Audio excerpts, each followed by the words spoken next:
Air commodore साहब, अभी अगर इस दौरे को देखें तो गुज़श्ता दौरा जो डोनाल्ड ट्रंप की तरफ से किया गया और अभी जो पुतिन की तरफ से किया जा रहा है, मैं अगर आपको ये कहूं कि सिर्फ सिंपल इस चीज का इहाता कीजिए कि दोनों दौरों में प्रोटोकॉल किसको ज्यादा मिला और उसकी असेसमेंट किस तरीके से हो सकती है, तो किन अल्फाज में मंजरकशी करेंगे? बहुत शुक्रिया यासिर साहब, आपने इनवाइट किया। देखिए, फिर हिस्टोरिकली हमें देखना पड़ेगा कि हिस्टोरिकली किस तरह का वेलकम चाइना देता आया है। क्विकली मैं 71 से शुरू करूंगा, बहुत तेजी से कोशिश करता हूं। हेनरी किसिंजर पाकिस्तान आए थे दौरे पर और बताया गया कि बीमार हो गए हैं, आपको याद होगा, और मरी चले गए हैं। वो मरी एक्चुअली नहीं गए थे, वो चाइना गए थे 71 की जंग से कुछ अर्सा पहले। तो उसके बाद रास्ता खुला और उसके बाद प्रेसिडेंट निक्सन आए थे 73 में, उन्होंने चाइना का विजिट किया था। उस वक्त उन्होंने चू एन लाई ने उनका रिसीव किया था। चू एन लाई इस वक्त वजीर आजम कह लें या नंबर 2 थे और माओ जेतुंग नंबर 1 थे, जो पीपल्स हॉल में उनको रिसीव करते किया उन्होंने, लेकिन चू एन लाई उनको एयरपोर्ट लेने आए थे, जो सबसे प्रोमिनेंट उस वक्त फिगर थे। उसके बाद फास्ट फॉरवर्ड आ जाते हैं, जितने दौरे हुए हैं, प्रेसिडेंट ओबामा का जो 2009 का जो दौरा था वो मेरे हिसाब से सबसे गर्मजोशी उसको मिली थी। उसके बाद और उसमें रिसीव किया था वाइस प्रेसिडेंट शी ने, जो अभी प्रेसिडेंट है। उस वक्त ये मालूम हो चुका था कि नेक्स्ट प्रेसिडेंट ये हैं, लेकिन ये उस वक्त वाइस प्रेसिडेंट के स्टेटस से इनको रिसीव करने आए थे प्रेसिडेंट ओबामा को। उस वक्त 2009 की बात कर रहा हूँ। मुख्तलिफ दौरे रेगन ने भी किया, जॉर्ज बुश ने भी किया, हर एक ने अपनी अपनी कॉन्ट्रीब्यूशन की। शायद उसके लिए तफसीलात का आपके पास टाइम नहीं होगा, लेकिन अभी जो उनको रिसीव किया गया, अभी भी वाइस प्रेसिडेंट ने प्रेसिडेंट ट्रंप को रिसीव किया था, जो कि एक ट्रेडिशन है। तो एक उसमें देखना चाहिए। ये जरूर है कि वो जो तमाम डेलीगेशन थे, जिसमें एलॉन मस्क शामिल था, जेबी मॉर्गन शामिल था जो सबसे बड़े बैंकर हैं, सैन वॉन था जो इन्वीडिया जो सिम और चिप्स बनाने वाली सबसे बड़ी अमेरिकन कंपनी है, उसका जो सीईओ था, वो तमाम उनके साथ थे। बहुत बड़ा डेलीगेशन लाए थे ताकि चाइना को इंसेंटिवाइज किया जा सके कि इतना बड़ा मैं बिजनेस की अपॉर्चुनिटीज आपके लिए लेके आ रहा हूँ। जाहिर है चाइना से ईरान के मामले पर और जगहों पर वो कंसेशन चाहते थे। ऑल्दो उन सबको एक बस में बिठाकर टर्मिनल पर लाया गया था। अलग-अलग गाड़ियां, लिमोजीन, इस तरह गाड़ियां लाइंड अप नहीं थी बाकी लोगों के लिए सिवाय प्रेसिडेंट के। तो ये एक अनयूजुअल नहीं था उस वक्त भी, क्योंकि ट्रेडिशनली वाइस प्रेसिडेंट ही रिसीव करते आए हैं। और अभी भी प्रेसिडेंट पुतिन का जिससे आप कंपैरिजन कर रहे हैं वो ऐसा ही हुआ है। मेरा ख्याल है देखना ये पड़ेगा कि इसका आउटकम कितना गर्मजोशी। चाइनीज इसी तरह on the face of it optically वो इस तरह का सेलिब्रेशन या ओवर सेलिब्रेशन या अपना पूरा शहर ब्लॉक करके या बंद करके और सारी इकट्ठा मिनिस्ट्रियों को लेकर लाइनअप नहीं करते, उनका ये ट्रेडिशन ही नहीं है। हाँ, देखना यह है कि चाइना जब क्लोज डोर मुज़ाकरात शुरू होंगे तो उसका जो आउटकम है, खासतौर पर एलामिया जो निकलेगा, वो कैसा है। अभी आपने प्रेसिडेंट ट्रंप का देखा था, जो एलामिया निकला था वो दोनों की अपनी अपनी परसेप्शन के पॉइंट से निकला था। ताइवान का जाहिर है चाइना ने खुल के जिक्र किया था कि हम इस पर सेंसिटिव हैं, अमेरिका ने उसका खास का जिक्र ही नहीं किया था। ईरान पर अमेरिका ने अपनी कमजोरी नहीं दिखाई थी, लेकिन जैसे मैंने कहा कि वो तो आउटकम पर डिपेंडेंट होता है। ये जो पोस्चरिंग ऑप्टिक्स होती है, चाइना मेरा ख्याल है लीस्ट कंट्री है जो ऑप्टिक्स पे बिलीव करती है जब वेलकम करना हो किसी पर। तो सर, अगर अभी मौजूदा सूरत हाल में देखें तो पहले ट्रंप, फिर रशिया के प्रेसिडेंट आते हैं, तो यूं बैनुल-अक़वामी सतह के ऊपर जो ताकत का तवाजुन या सुपर पावर की नौइयत या सुपर पावर का स्टेटस जो तब्दील हो रहा है वो टोटल चाइना की तरफ हो रहा है। तो चाइना जंगे भी ना लड़े, चाइना ब्लॉक्स भी ना बनाए, चाइना उस तरीके से असलहों की नुमाइश भी ना करे और चाइना दूसरों के ऊपर धौंस भी ना जमाए, तो फिर सुपर पावर का स्टेटस वो रफ्ता रफ्ता कैसे ग्रैब कर रहा है? मेरा नहीं ख्याल, मेरे एनालिसिस के मुताबिक चाइना किसी स्टेज पे भी अपने आप को सुपर पावर कहलाना चाहता है या अमेरिका की सुप्रीमेसी को या सुपर पावर के स्टेटस को चैलेंज करना चाहता है। चाइना एक साइलेंट ग्रोअर है जो बहुत ही खामोशी से इकोनॉमिक तरक्की कर रहा है और इस स्पीड पे कर रहा है कि वो लॉन्ग टर्म में अगर दुनिया में अमन रह जाए तो 25-30 साल के बाद इकोनॉमिक सुपर पावर ही दूसरी सुपर पावर होगा। क्योंकि सुपर पावर सिर्फ मिलिट्री से नहीं बनती। मिलिट्री तो सोवियत यूनियन के पास भी बहुत थी, लेकिन वो क्लैप्स किस बात पे किया? इकोनॉमिक रीजंस की वजह से। तो जब ये अफगानिस्तान से उसने पुल आउट किया 1979 में, तो 81 में टूट गया था सोवियत यूनियन, और टूटा मिलिट्री की वजह से नहीं था, मिलिट्री बहुत बड़ी थी उसके पास। मैं कहना ये चाह रहा हूं कि अमेरिका की सिर्फ मिलिट्री से वो सुपर पावर नहीं है, वो वैसे भी इकोनॉमिक पावर भी है। चाइना मिलिटरीली भी बहुत स्ट्रांग है, लेकिन वो किसी स्टेज पर मेरा नहीं ख्याल कि अमेरिका की सुप्रीमेसी को या टू पोलर या अपने आप को एक और पैरेलल एक सोवियत यूनियन के मुकाबले में कोल्ड वॉर की तरफ ले जाना चाह रहा है। उनका फोकस ऑल टुगेदर डिफरेंट है, उनकी प्रायोरिटीज ही इकोनॉमिक डेवलपमेंट है। वो ऐसी ऐसी जगहों पर काम करना चाहते हैं जो एक वैक्यूम है दुनिया के अंदर, चाहे वो प्रोडक्शन का हो, आईटी का हो, रोबोटिक्स का हो, सैटेलाइट्स का हो, एआई का हो, ईडब्ल्यू इलेक्ट्रॉनिक वॉरफेयर का हो। तो आई थिंक वो ऐसी डोमेन में आगे बढ़ रहे हैं कि दुनिया को हैरान कर रहे हैं।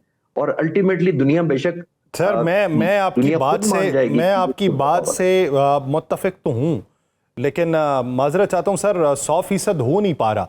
आप ये बताइए कि जब आप ये कहते हैं कि खामोशी से वो ग्रो कर रहा है, तो फिर वेनेजुएला जो उसका स्ट्रेटेजिक पार्टनर तस्वुर किया जाता है, उसके सदर का उठा लिया जाना, और फिर ईरान के ऊपर दबाव सिर्फ इस वजह से डालना कि वो चाइना के साथ जो है वो अपनी तजारत कर रहा है, और उन डिपार्टमेंट्स में उन जगहों के ऊपर हाथ डालने की अमेरिका की कोशिश जहां पे चाइना ग्रो करता चला जा रहा है, तो चाइना कितना अरसा खामोश रहेगा और कितना अरसा वो अपने आप को सुपर पावर कहलाने की तगोदो नहीं करेगा? देखिए, चाइना का तो सबसे बड़ा है ही यही कि कहीं कितने कॉम्प्रोमाइज करने पड़े, लेकिन वो अपने आप को मिलिटरीली इंगेज करके डिप्लीट नहीं करना चाहता। अमेरिका ने क्या कुछ नहीं किया। ईरान का तो अभी है, इराक, लीबिया, सीरिया, और आप नाम लेते जाएं, दुनिया में कहां कौन से कॉन्फ्लिक्ट में अमेरिका नहीं कूदा, लेकिन उसकी प्राइस भी उनको देनी पड़ी है। फिर प्राइस यही है कि मिलिटरीली वो डिप्लीट होते हैं, इकोनॉमिक हर्ट होती है उनकी, वो सारी की सारी। चाइना का तो देखिए, पहले आपने ये क्लैरिटी करनी होती है किसी भी मुल्क ने कि वो कौन सा रोड मैप लेना चाहता है। आया वो हर जंग में जंप इन करेगा कि वेनेजुएला हमला किया तो चीन हमला कर देगा, या ईरान का तेल रुक गया तो चीन हमला कर देगा। चीन की तो ग्रोथ की सबसे बड़ी वजह ही यही है, जो मैं अपने पिछले सवाल के आर्गुमेंट में सब्सटैंशिएट करना चाहूंगा एक और रीजन से, कि चीन की तो सबसे बड़ी वजह यही है कि उन्होंने जंग को अपने रेड लाइन किया हुआ है कि जंग हम नहीं लड़ेंगे। उसके बाद वो इतना ज्यादा वैक्यूम क्रिएट कर लेते हैं अपनी फेवर में कि वो और फ्रंट से, ऑल्टरनेट सोर्सेज से, ऑल्टरनेट ऑप्शन या स्ट्रैटेजी से बीट आउट कर देते हैं। वेनेजुएला का तेल होने से चाइना कोलैप्स तो नहीं किया, हालांकि बहुत ज्यादा डिपेंडेंट थी। ईरान पे उनकी 1.4 बिलियन बैरल रोजाना ईरान से वो लेता है। वो ईरान की तकरीबन 90% ऑयल एक्सपोर्ट थी जो चाइना लेता रहा है, और लेकिन चाइना की वो सिर्फ 13% है। तो मैं ये कहने की कोशिश ये कर रहा हूं कि चाइना ने कोई ऐसे सोर्स को या किसी ऐसे रिलेशनशिप को इंडिस्पेंसेबल नहीं बनाया हुआ। मैं तो अभी भी ये सोच रहा हूं कि किसी स्टेज पर अगर अमेरिका ये वादा कर ले कि ताइवान से वो पुल आउट कर लेगा अपनी सपोर्ट, तो वो ईरान से भी शायद कॉम्प्रोमाइज कर ले रहा चाइना। तो ये नेशनल इंटरेस्ट कन्वर्ज करती हैं किसी स्टेज पर। कोई परमानेंट दोस्त दुश्मन नहीं होते, आपकी नेशनल इंटरेस्ट कन्वर्ज करती हैं तो आप करते हैं। तो चाइना, जैसे मैंने कहा कि अगर चाइना को हाई डिग्री ऑफ एश्योरेंस मिल जाए कि ताइवान में इंटरफेयर नहीं करेगा अमेरिका, $11 बिलियन का जो असले का प्रॉमिस किया हुआ है ताइवान को वो नहीं देगा, पॉलिटिकली डिप्लोमेटिकली सपोर्ट नहीं करेगा, तो मेरा ख्याल है चाइना के लिए बहुत ज्यादा इंसेंटिवाइज हो। तभी तो मैं अर्ज कर रहा हूं कि वो तो क्या ऐसी सूरत में सर आप समझते हैं कि ऐसी सूरत में चाइना जो है वो अमरीकी ईमा के ऊपर ईरान पे दबाव डाल सकता है, या फिर चाइना कहीं पे अपने स्ट्रेटेजिक पार्टनर को नहीं खोएगा? जिस तरीके से अभी रशिया के बारे में बात ये की जा रही है कि रशिया ने वेलकम किया इस सिचुएशन को कि चाइना ने ईरान के मुखालिफ कोई स्टेटमेंट नहीं दी, यानी अगर वो ये देता तो रूस को भी कोई खदशा हो सकता था। ये ऐसी तजियाकारी है, ऐसी बातें हो रही हैं, इसमें कितनी सदाकत दिखाई देती? देखिए, हम जो तजिया करते हैं और जो मीडिया पर करते हैं, आमतौर पर हम देखना चाहते हैं क्लियर कट येस और नो। डिप्लोमैट्स, ये बहुत बड़े बड़े जो टॉप लीडर दुनिया के होते हैं, वो ब्लैक एंड व्हाइट में बात नहीं करते। जाहिर है हम तो व्यूअर से बात करना चाहते हैं, उनको एक अपडेट देना चाहते हैं, तो हम एक क्लियर पिक्चर जितनी हो सके वो देना चाहते हैं। लेकिन लीडर, आपने देखा कि पब्लिकली बात नहीं करते। मेरा ख्याल है हम अभी भी आप गूगल करें तो प्रेसिडेंट शी की किसी ने आवाज भी ना सुनी हो कि वो कैसे बात करते हैं, उनका वॉइस कैसा है, उनकी पिच कैसी है, बहुत कम लोगों ने सुना। प्रेसिडेंट ट्रंप रोजाना मीडिया पर आते हैं। तो ये लीडरशिप पर डिपेंडेंट होता है। चाइना की तो ये पॉलिसी रही है ओवर द इयर्स के वो साइलेंटली काम करते हैं, प्रोग्रेसिव लीगल। मैं आपको एक छोटी सी स्टोरी से कर देता हूँ जो रियल लाइफ स्टोरी है। प्रेसिडेंट ओबामा के टाइम पे एक बहुत ज्यादा कोई कन्वेंशन हो रही थी, कुछ लोगों ने प्रेसिडेंट ओबामा से पूछा कि हम हर चीज जो करते हैं वो चाइना कॉपी कर लेता है, और ये तो इस तरह हम बल्क में बनाते नहीं है और चाइना उसको मैस प्रोडक्शन कर देता है और सारा कारोबार चाइना के पास चला जाता है। प्रेसिडेंट ओबामा ने बड़ा अच्छा जवाब दिया था। उन्होंने कहा था कि हमारी जो क्रिएटिविटी की लीड है वो अगर जब तक वो नहीं ले रहा, और जब, जैसे मैंने कहा, वो मैस प्रोडक्शन सिर्फ करता रहे, तो असल ब्रेन तो हमारे पास है, असल इनोवेशन तो हमारे पास ही रहेगी। हमने उसकी लीड रखनी है।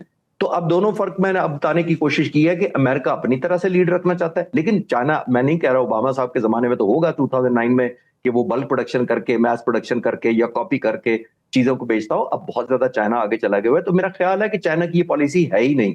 और जैसे हमने जब पहले बात की है, मैंने भी अर्ज किया कि रूस से करीब आने का मतलब किसी और मुल्क से दुश्मनी नहीं होता। ये तमाम मुल्क ब्लैक एंड व्हाइट भी नहीं देखते, ये बहुत सारा एरिया ग्रे रखते हैं कि यहाँ पे इतनी फ्लेक्सिबिलिटी ईरान की फेवर में जानी है, और अगर के ईरान की फेवर में नहीं जानी है तो फिर मैं आपको छोटी सी एक और मिसाल ऐड कर देता हूँ। 14 मई को अभी दौरा शुरू था प्रेसिडेंट ट्रंप का। 11 मई को सिक्योरिटी काउंसिल में एक रेजोल्यूशन पास हुई है कि जो बहरी जहाज हैं जो स्टेट ऑफ हॉर्मस के इलाके में, उनकी तलाशी ली जा सकती है। अब ये बड़ा सख्त स्टेटमेंट थी जो पास हो गई, एब्सटेन किया चाइना ने भी और रूस ने भी। अब आप विजुलाइज करें कि ईरान को हर्ट नहीं होना चाहिए, ईरान बड़ा दुखी होगा इस बात पे कि देखें वीटो नहीं किया इस दफा चाइना ने और रूस ने। लेकिन मेरा मानना यह है कि चाइना इंसेंटिवाइज कर रहा था प्रेसिडेंट ट्रंप को कि ये रेजोल्यूशन मैंने वीटो नहीं की है, इसका मेरे दरवाजे खुले हैं आपके लिए, अगर आप आना चाहें, एक विंडो ऑफ अपॉर्चुनिटी है आपके पास। तो मैं सब्सटेंशिएट अब सब मिसालों से कर रहा हूं, थ्रू डाटा कर रहा हूं, इल्यूजन में या डिल्यूजन में बात इसलिए नहीं कर पा रहा क्योंकि मेरे पास वो डाटा है नहीं। मेरे पास वही है जो नजर आ रहा है, उससे हमने एक्सट्रैक्ट करना है कि चाइना इंसेंटिवाइज करना चाहता है। लेकिन मैं ये नहीं कह रहा कि चाइना किसी एक मुल्क के दोस्ती का मतलब दूसरे से दुश्मनी का डिक्लेयर कर देगा। चाइना के इंडिया से बहुत अच्छे ताल्लुकात है, तो हम क्या कहें कि हमसे दोस्ती है तो उधर क्यों करता है, हमारे से कहीं ज्यादा ट्रेड है वॉल्यूम का अभी भी उनका। तो ये हमें एक ओपन माइंडेड देखना होगा कि दुनिया अपने अपने नेशनल इंटरेस्ट में काम करती है। अच्छा सर, ये बताइए कि प्यूटन इधर का दौरा करते हैं चीन का, और उसी वक्त में वहां पे फौजी मशकों का आगाज हो जाता है जिसमें बैलिस्टिक और क्रूज मिसाइल के तर्जुमात भी होने हैं। तो क्या इसे सिर्फ ये कह सकते हैं कि पहले से डिसाइडेड है, ये तो होना ही होना था, या फिर ऐसे वक्त में इस चीज का इंतखाब किन वजूहात की बुनियाद पे होता है? यहाँ पे क्या सिफारती या जंगी इशारे दिए जाते हैं? जी बिल्कुल होता है, इसमें कोई शक नहीं है, स्टैंड लोन नहीं होता है। बाज दफा आपको टाइम करना पड़ता है, कन्वर्ज करना पड़ता है टू सिग्नल और टू पोस्चर, इसमें तो कोई शक नहीं है।